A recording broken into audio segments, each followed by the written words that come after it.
Kuala Lumpur is one of the most prominent and dynamic cities in Asia. The capital of Malaysia, it is known for its impressive skyscrapers, especially the famous Petronas Towers.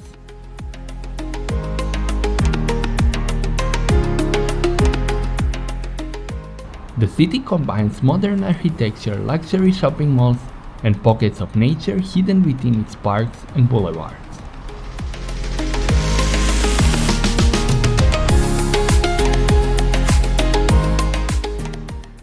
Kuala Lumpur is the capital of Malaysia and it's also its biggest city. What is very interesting, just around 150 years ago, somewhere like in middle of 19th century, this was just a little village for mining in the middle of a jungle on the place where two rivers junked together into one, and it was place with almost no significant influence on Malayan Peninsula and world trade or whatever it is today.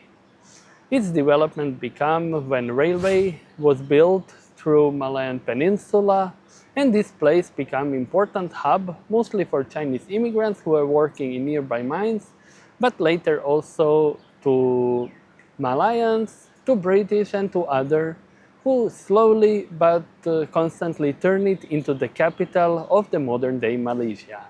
Story of the modern-day Malaysia started exactly here, and what is interesting, this city is today probably the most diverse place of the whole country, because almost 40% of population is originally from China or India. It's interesting that it's only state together with Penang, which is not dominantly Muslim, but only 45% of population is Muslim, while there is very big Buddhist and Christian and Hindu community.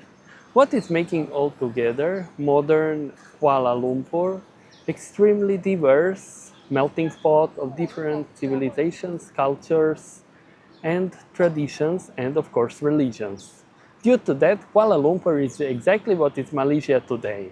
It's the place where dominant position has indigenous Malayan people, but with extremely strong influence both of Chinese, Hindu, and Europeans through the colonialism and later through the trade and through development, mostly which we could see today by these skyscrapers.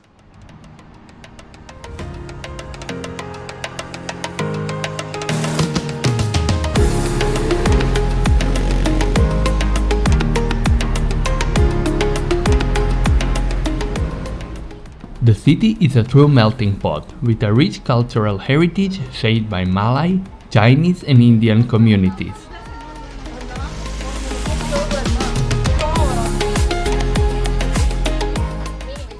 Its streets are lined with fragrant markets, temples, mosques, and colonial buildings that bear witness to its diverse history.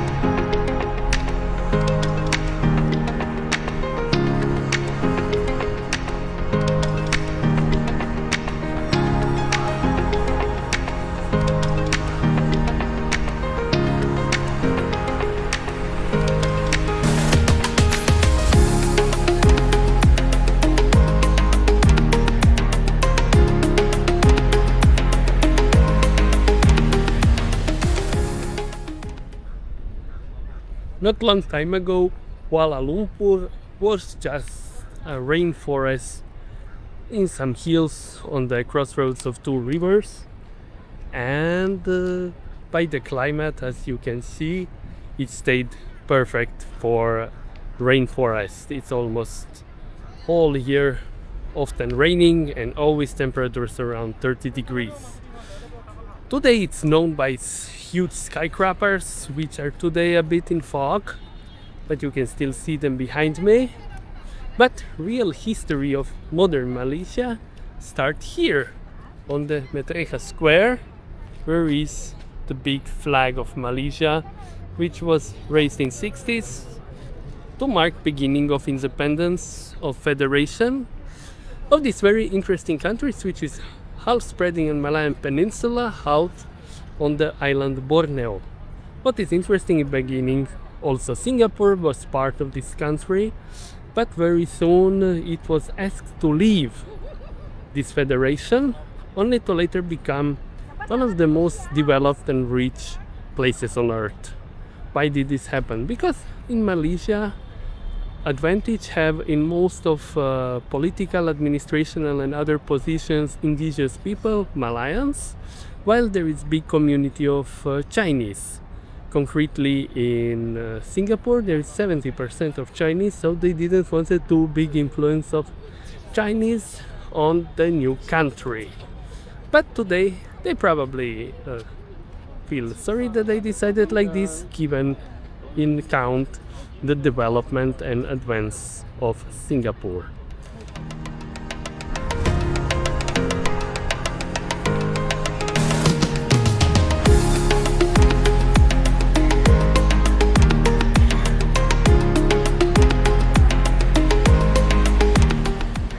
Another very interesting thing about Kuala Lumpur is that this city is constantly competing with Singapore.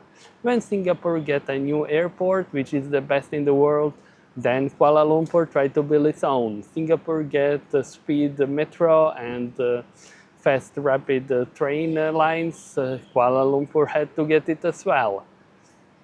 Singapore got huge skyscrapers, of course. Kuala Lumpur had to get it as well, and sometimes even bigger. That's why first we had Petronas Tower, and then we had two others which reached even higher than Petronas Towers today.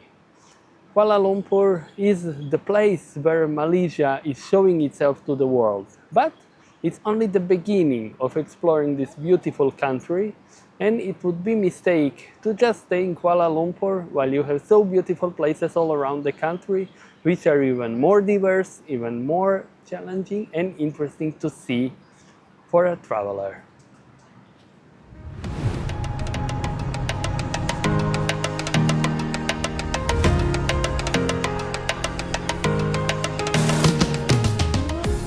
Kuala Lumpur is also known for its excellent food and tropical atmosphere. Visitors often enjoy local specialties such as nasi lemak, satay, and roti canai, which can be sampled at the numerous street stalls and restaurants.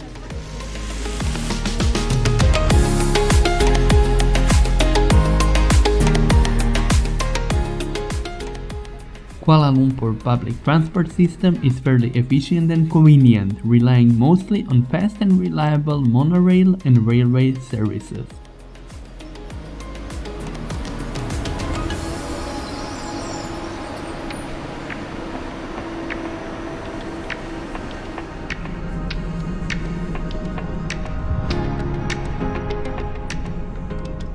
The main city center is also pedestrian friendly.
One of the main attractions of Kuala Lumpur, and maybe even of all Malaysia from historical point of view, are Batu Caves. This beautiful, enormous cave system just on the suburb of the city, which is famous for its Hindu temple and very important pilgrimage place for Hinduism.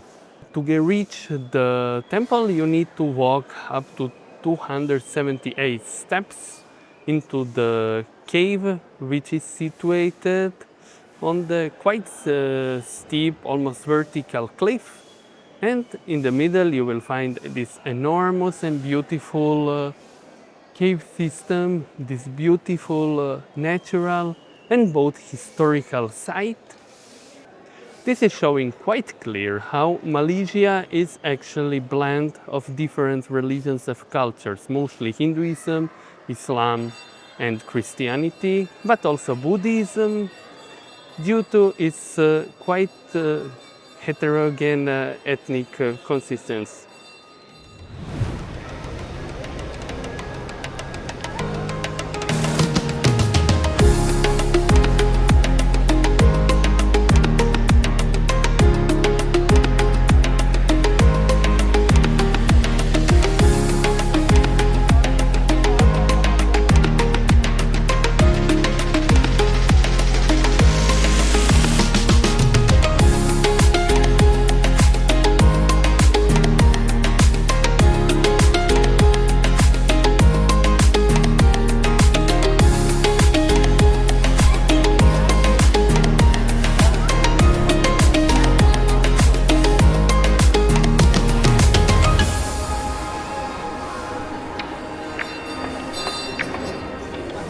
The caves were used as shelters by the indigenous Taman people who inhabited the western parts of the Malayan Peninsula. Batu Caves were forgotten until the 19th century, when Chinese settlers began excavating one from them for use as a fertilizer.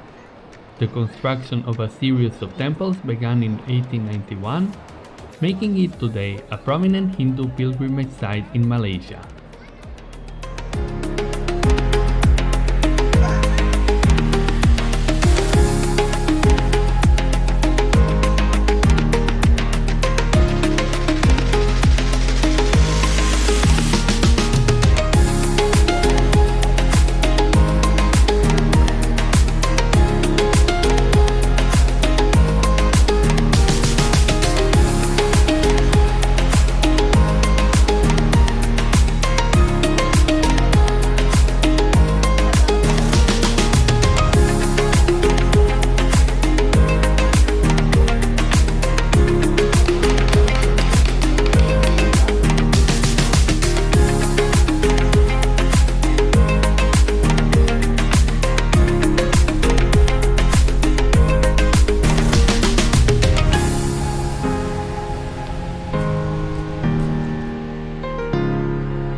It's hard to believe that almost in center of Kuala Lumpur you have such a beautiful nature trail, like you are in the middle of the jungle, which is showing quite well that not so long time ago Kuala Lumpur was exactly this, the jungle.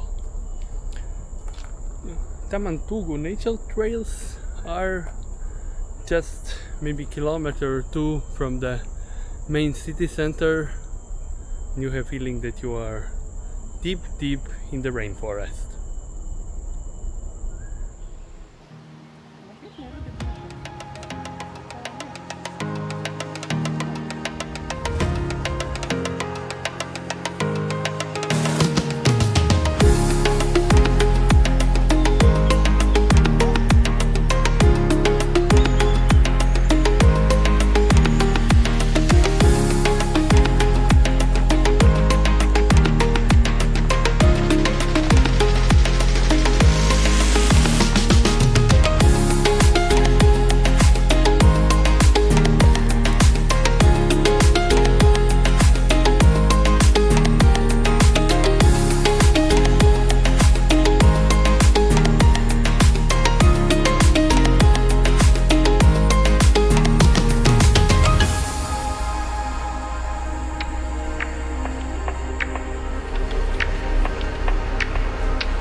think without any doubt, thing which I like the most in Kuala Lumpur is this amazing mixture of natural jungle and concrete jungle.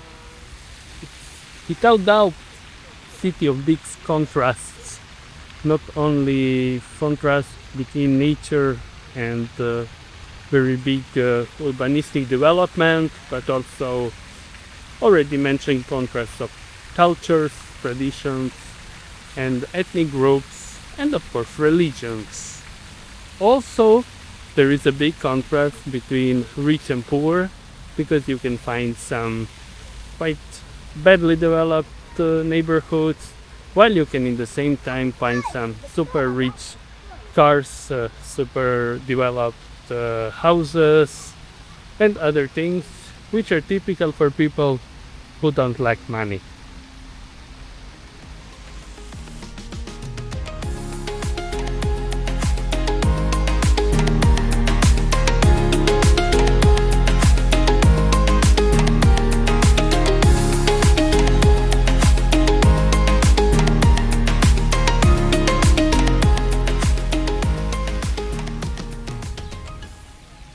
National Hero Monument, which is right behind me, and represents fallen soldiers for independence of Malaysia, but also fallen soldiers of fights in the Second World War against Japanese occupation.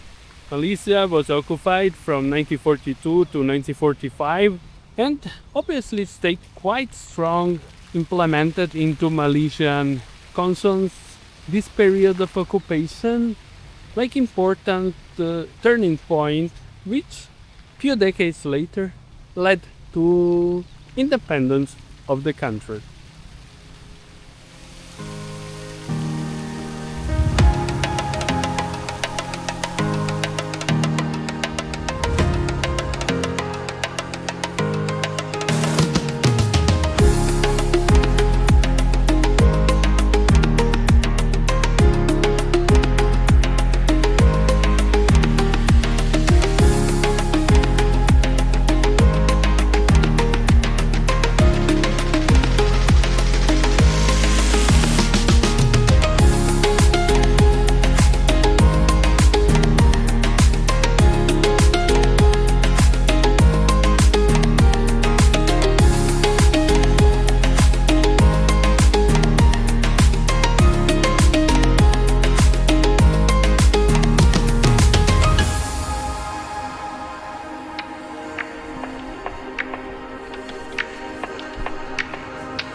One of the most popular things to do in Kuala Lumpur is enjoy beautiful skyline with skyscrapers from the top of one of them.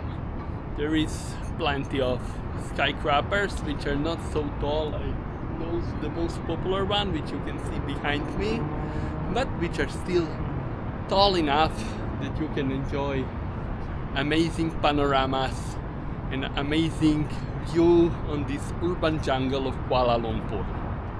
From the quite overpriced rooftops and sky bars on the main skyscrapers to some hotel rooftops which usually have swimming pool, infinity swimming pool, from which you have feeling that you're swimming into the city, to some private buildings which offer it as well if you search enough and if you ask.